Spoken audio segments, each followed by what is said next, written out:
Good morning, ninth class students. As we are doing chapter 10, the name of the chapter is circle, and we are also doing exercise 10.4.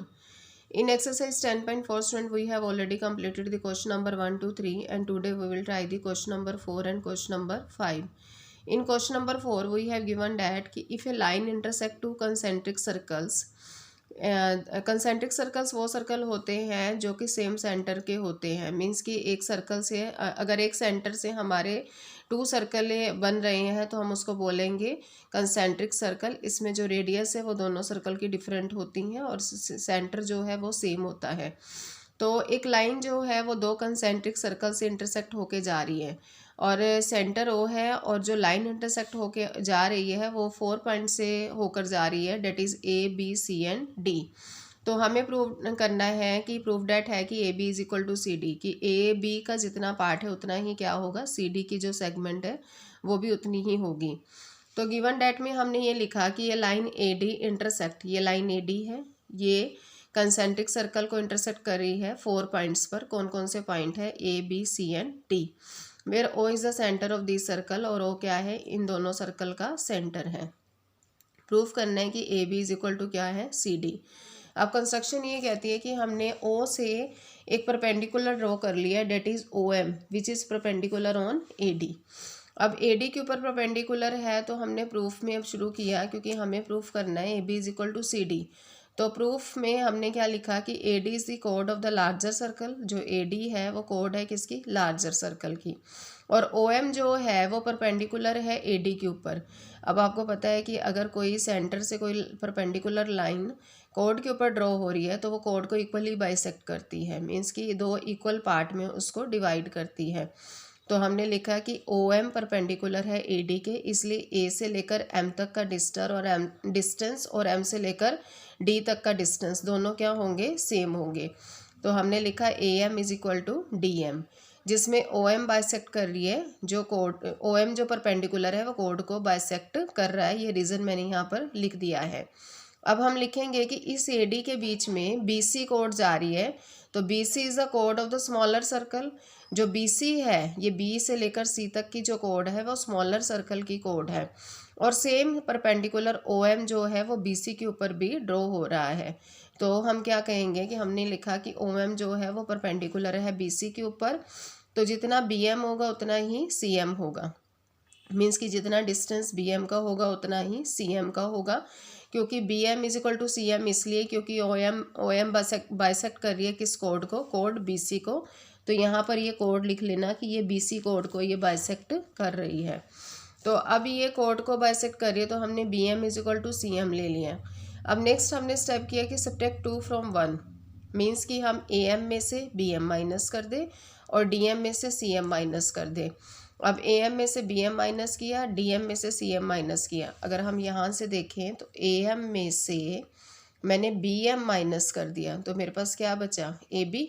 और इधर पूरे सी ये जो D M है complete D से लेकर M तक, उसमें से अगर मैं सिर्फ सी एम को माइनस कर दूँ तो क्या बचता है, सी डी। तो A B is equal to C D आ गया। तो यही हमें इस क्वेश्चन के अंदर प्रूफ करना था। नेक्स्ट है हमारे पास क्वेश्चन नंबर 5। क्वेश्चन नंबर 5 जो हमें दिया है वो बुक में दिया है कि 3 गर्ल्स हैं, Reshma, Salma and Mandeep are playing a game by standing on a circle of radius 5 metre drawn in a park. मतलब एक पार्क के अंदर सर्कल बनाकर जो गर्ल्स बैठी हैं वो 3 गर्ल्स बैठी हैं, रेशमा, सलमा और Mandeep. Reshma throws a ball to Salma, Reshma ने बॉल जो है सलमा की तरफ फेंकी, सलमा ने मनदीप को दी, मनदीप ने रेशमा को दी।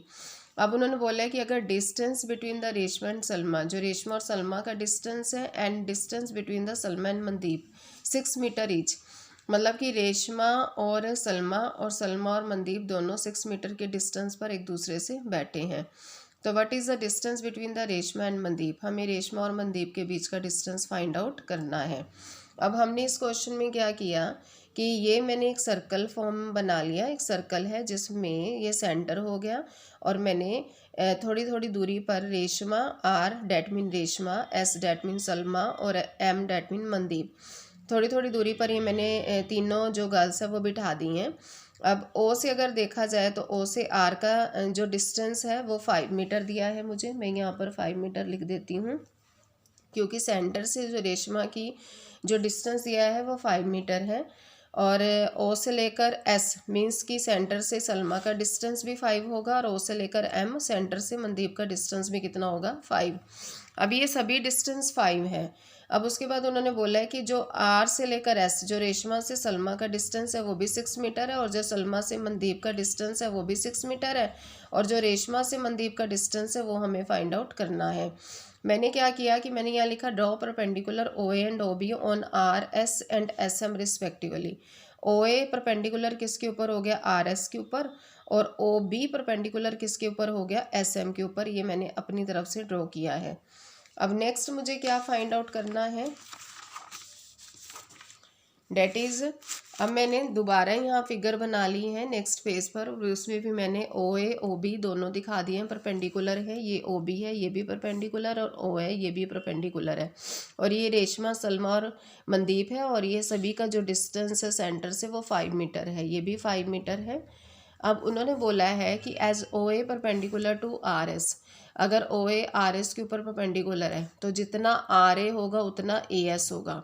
वो इसलिए क्योंकि हमारे पास आर ओ एस एक आइसोसेलेस ट्राइंगल है। अगर आइसोसेलेस ट्राइंगल है तो उसमें अगर कोई अल्टीट्यूड है, अगर कोई परपेंडिकुलर ड्रॉ होता है थर्ड साइड पर, तो वो थर्ड साइड को इक्वली बाइसेक्ट करेगा। इसलिए मैंने बोला R A is equal to A S. तो आर ए एस के इक्वल है, तो डेट मीन की कंप्लीट आर एस कितनी है, 6। तो अगर दोनों का आर से लेकर ए और ए से लेकर एस तक का पार्टीशन करें तो 6/2 डेट इज़ 3 मीटर होगा। अब जो ओ आर ओ एस और ओ एम है वो मैंने अभी पीछे बताया आपको कि ओ से लेकर आर, ओ से लेकर एस और ओ से लेकर एम तक का जो डिस्टेंस है वो 5 मीटर है, क्योंकि ये रेडियस बनती है सर्कल की।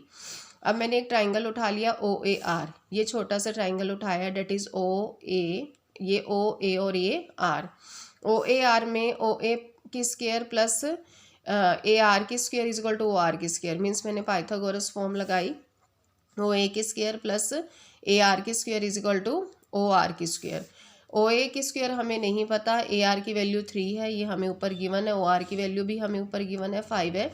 तो 3 की स्क्वायर 9, 5 की स्क्वायर 25, ओ ए की स्क्वायर 9 को आप उठा के उधर ले गए, ओ ए की स्क्वायर की value 25 minus 9, O A square की वैल्यू 16, तो ओ ए की value √16 that is 4 metre. Basically हमें ओ ए मिल गया कि डेट इज़ 4 मीटर हमारे पास आ गया है। अब हम क्या करते हैं, इसी जो ओ आर एस का है ये ट्राइंगल का एरिया फाइंड आउट करते हैं। ओ आर एस, तो ओ आर एस ट्राइंगल का एरिया क्या होगा, half into base into height. तो हाफ इंटू में बेस हमारा आर एस है और हाइट हमारी ओ ए है, ये आप फिगर में देख सकते हैं।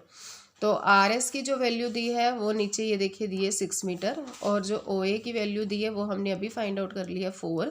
तो आप कटिंग करेंगे तो 12 metre, you will get the 12 metre square is the required area. अब यहाँ पर क्या है, यहाँ से एरिया हम 2 टाइप्स में फाइंड आउट कर सकते हैं। इसी ट्राइंगल ओ आर एस के अंदर एक एरिया और फाइंड आउट कर सकते हैं, वो कैसे। अब मैंने ये लिखा कि आर एस एम, आप ये नीचे वाला ट्राइंगल देख रहे हैं, ये ट्राइंगल फॉर्म हो रहा है आर एस एम, जहाँ मेरा पेन मूव कर रहा है R S M. R S M भी ट्राइंगल एक ऐसा ट्राइंगल है जो आइसोसेलेस ट्राइंगल है, तो उसके ऊपर भी अगर ये सी एस लाइन देखें तो ये परपेंडिकुलर लाइन जा रही है, और परपेंडिकुलर लाइन जा रही है क्योंकि आइसोसेलेस ट्राइंगल में अल्टीट्यूड जो होता है वो ये जो आर एम वाली लाइन है वो इसको इक्वल डिवाइड करेगा। मीन्स जितना आर से लेकर सी होगा उतना सी से लेकर एम होगा। मीन्स आर एस एम एक आइसोसेलेस ट्राइंगल है, और उसमें अल्टीट्यूड जो जा रहा है वो क्या जा रहा है, सी एस। तो हम कह सकते हैं कि आर से लेकर सी तक की जो लेंथ है वो सी से लेकर एम तक की लेंथ क्या होगी, इक्वल। इसलिए मैंने ये सब कुछ यहाँ पर लिख दिया है। अब यही ट्राइंगल ओ आर एस उठाते हैं, इस ट्राइंगल ओ आर एस में इस बार half into base into height ही लिया, बट इस बार क्या हुआ कि हमारे पास जो बेस है वो बदल गया। पहले वाले ट्राइंगल में बेस था आर एस, ये बेस था आर एस, अब जो बेस है वो बना ओ एस, ये बेस है ओ एस, और आर सी क्या है, हाइट है, क्योंकि यहाँ पर भी एक परपेंडिकुलर फॉर्म हो रहा है। तो ओ एस बेस है, ओ एस बेस है और आर सी क्या है, हाइट है।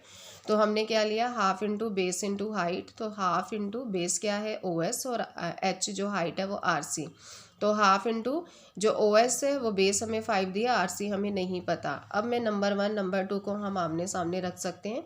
Means area of the triangle ORS is equal to area of the triangle ORS।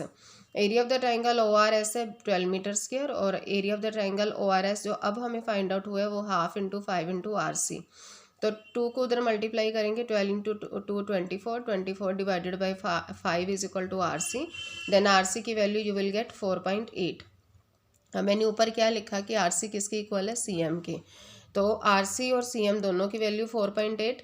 तो R से लेकर M तक बनता है क्या, R से लेकर M बनता है RC प्लस CM।